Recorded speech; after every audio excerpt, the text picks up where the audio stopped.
คืออย่างตัวนี้เบิ่งจ้า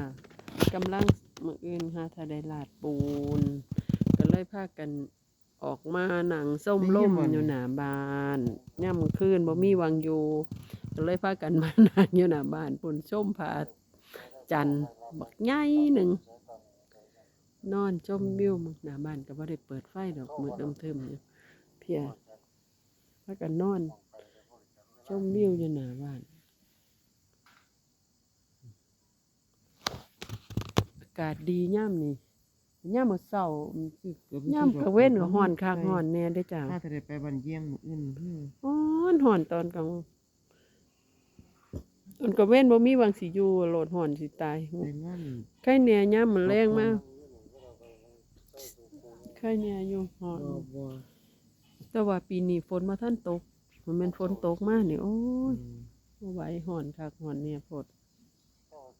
ฝนตกมาก็ไข้แหน่อยู่ ถ้ามี